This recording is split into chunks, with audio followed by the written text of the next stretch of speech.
Bien-aimés frères et sœurs en Christ, c'est frère Frank qui vous parle depuis le Centre missionnaire international de Krefeld en Allemagne. Que les bénédictions du Dieu Tout-Puissant reposent sur vous tout au long de cette année 2018. Pour nous, c'est une année spéciale parce que cela fait 60 ans, il y a de cela 60 ans, en 1958, nous avions commencé à traduire les prédications de frère Branham en allemand. Et par la grâce de Dieu, nous regardons en arrière à plusieurs années. Pour nous, c'est tout simplement merveilleux, tellement merveilleux d'avoir connu le Seigneur et d'être parvenu à être en contact avec l'homme de Dieu envoyé pour notre jour et notre temps, avec le dernier message avant le retour de Christ. Ainsi, réjouissez-vous avec nous. Il y a de cela 60 ans, 60 années sont venues et sont passées, et par la grâce de Dieu, j'ai pu apporter la parole précieuse de Dieu dans ces dernières années avec les croyants dans 165 pays, apportant, distribuant ce que Dieu a promis pour ce jour. Et nous regardons en arrière à un des week-ends le plus bénis que nous avons eu. Plus de 1200 personnes étaient rassemblées venant de plusieurs nations ici au centre missionnaire pour écouter la parole de Dieu et recevoir les bénédictions.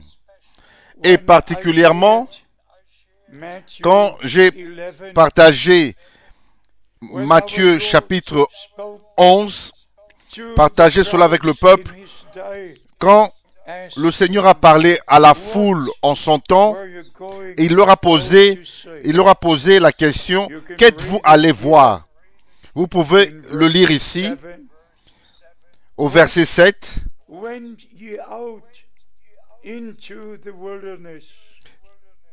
Qu'êtes-vous allé voir au désert?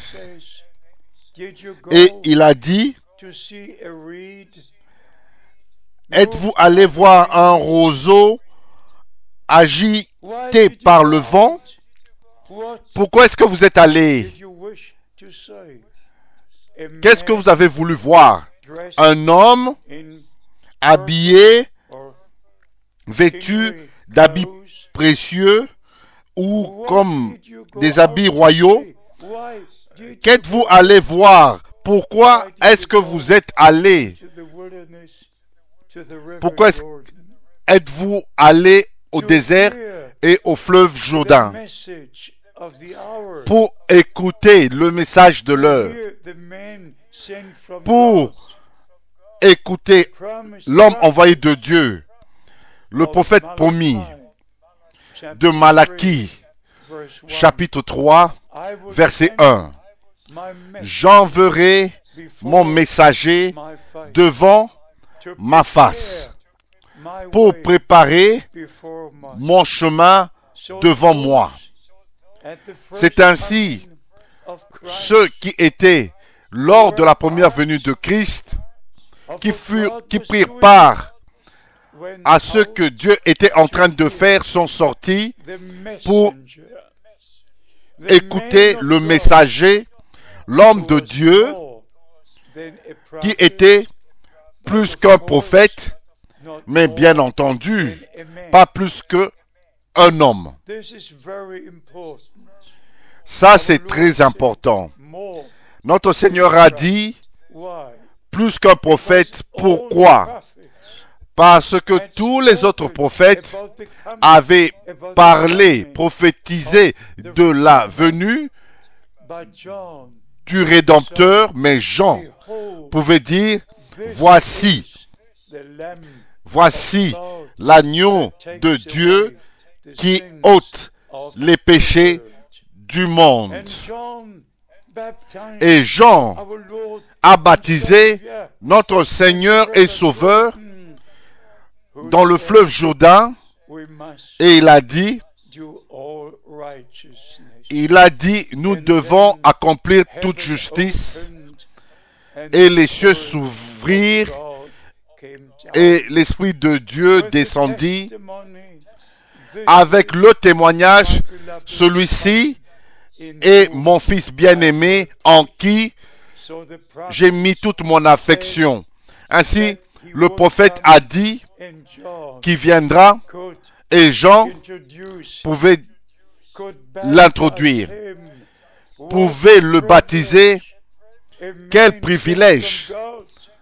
Un homme envoyé de Dieu pour baptiser notre Sauveur. Et ensuite, si vous lisez Luc chapitre 7, verset 30, les scribes et les docteurs de ce temps-là, ils ont rejeté, ils ont refusé de se faire baptiser par lui, par Jean. Et ils ont rendu nul à leur égard le dessein de Dieu, la volonté de Dieu. Mes bien-aimés frères et sœurs, je suis sur le point de dire quelque chose de très très sérieux. Nous connaissons le message et je suis heureux de dire que j'ai connu Frère Branham personnellement pendant 10 ans. Et à plusieurs reprises, j'ai donné mon témoignage, que ce soit dans les réunions en Allemagne ou aux États-Unis, dans sa maison, dans son église, partout où c'était, à Dallas, au Texas, partout. Je ne fais qu'apprécier toutes ces opportunités où je pouvais être ensemble avec Frère Branham. Aujourd'hui, je voudrais que vous voyiez quelque chose. Ici, vous voyez, jusqu'ici, et vous voyez quelques lignes ici. Cette partie est sortie de la bouche de William Branham, et cette partie vient de nos frères des États-Unis. Et je dois dire ceci. Je dois dire ceci dans le nom du Seigneur. Parce que je suis convaincu que Dieu est avec le mandat original. Ce n'est pas l'explication manipulée et des explications qu'ils en ont données.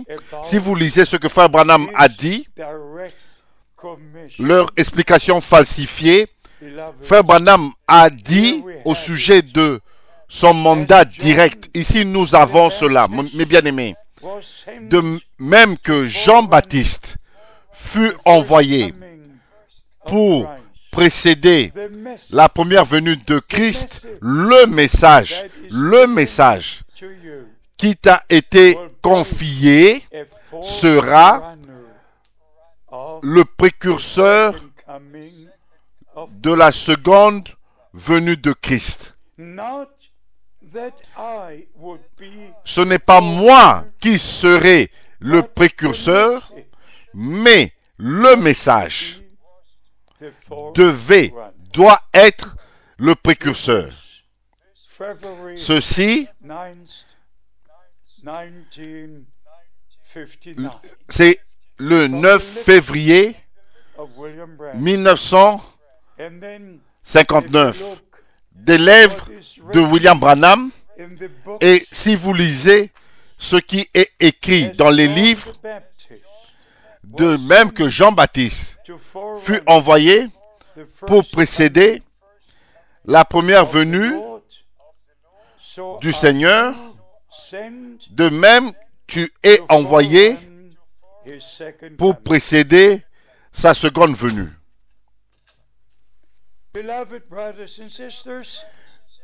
Bien-aimés frères et sœurs, je ne peux pas supporter un mensonge. Tout au long de ma vie, je crois la vérité. Et la parole de Dieu est la vérité. Et si l'homme de Dieu lui-même a dit, pas moi, ce n'est pas moi, il a apporté le message. Ensuite, il a dit, ce n'est pas moi qui serai le précurseur de la seconde venue, mais le message serait le précurseur de la seconde venue de Christ. Nous regardons en arrière à plusieurs années, depuis décembre, le 24 décembre 1965, quand notre bien-aimé frère fut repris dans la gloire, la terre n'avait pas encore entendu parler du message. Même après 1963, frère Branham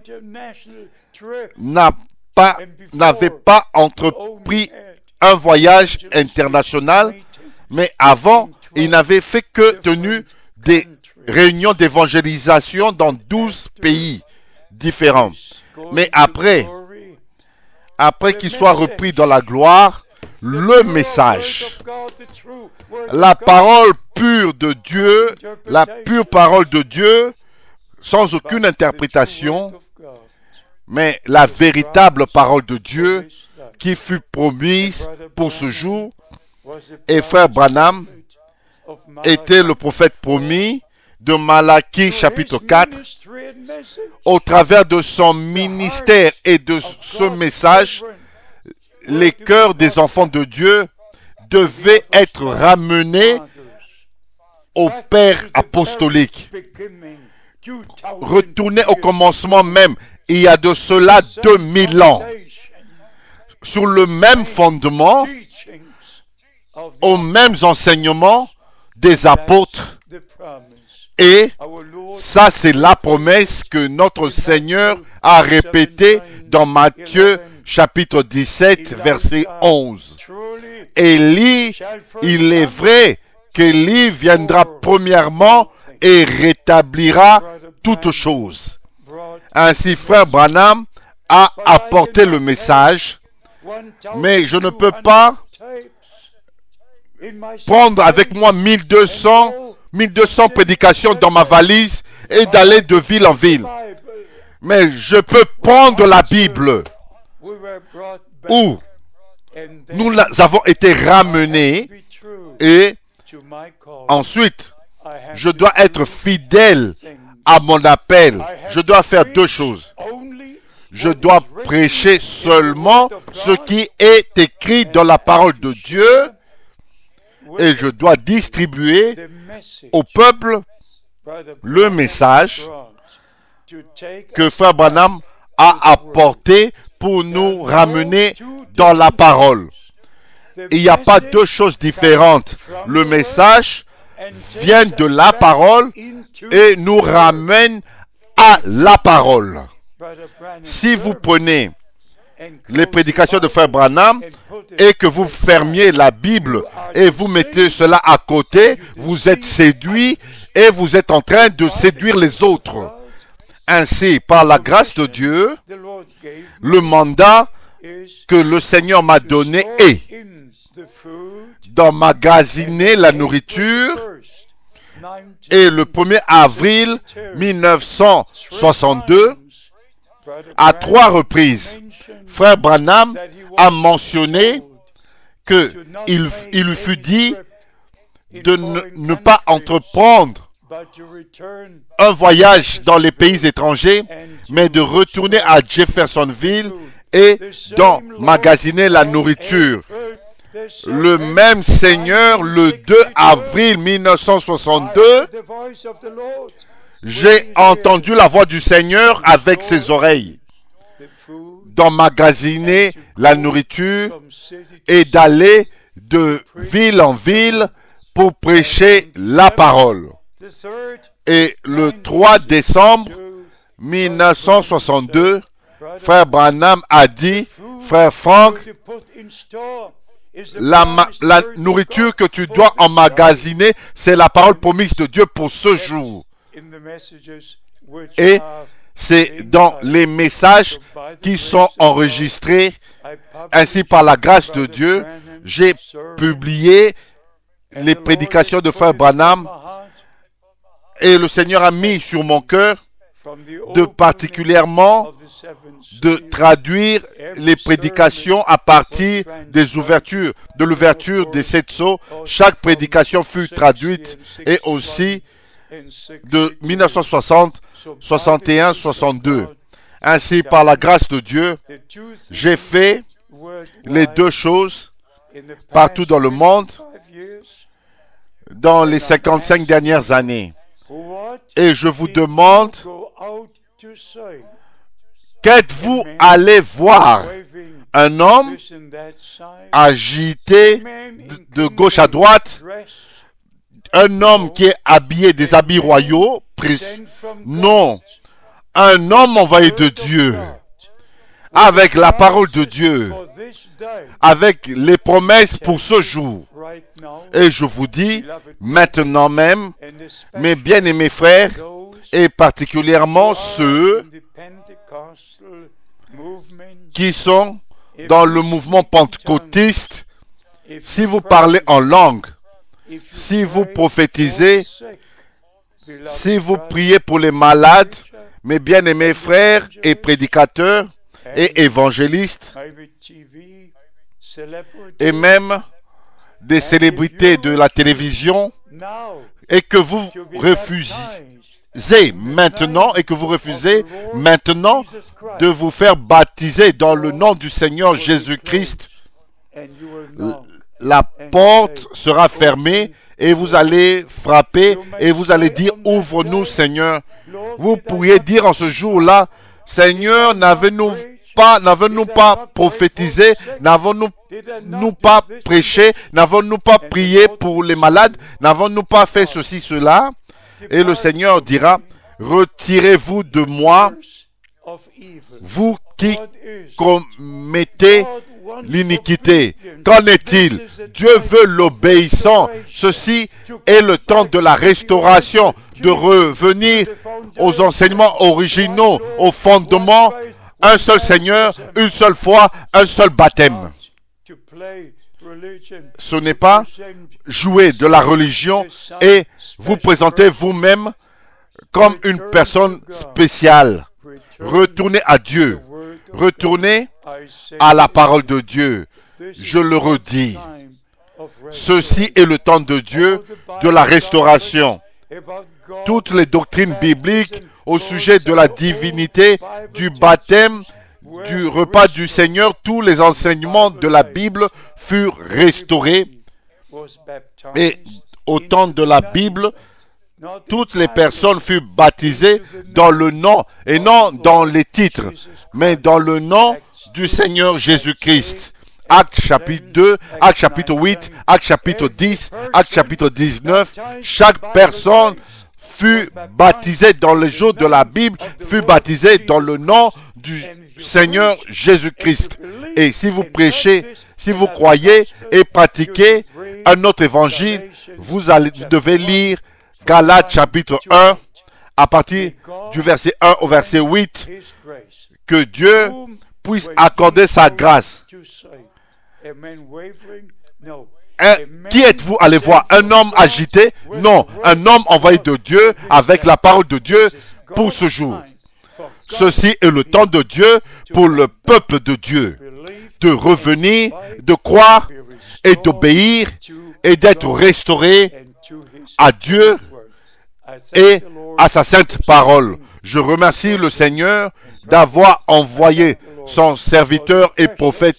Je remercie le Seigneur pour la sainte et précieuse parole de Dieu. Que le Seigneur vous bénisse tout au long de cette année et soit avec vous dans le saint nom de Jésus. Amen.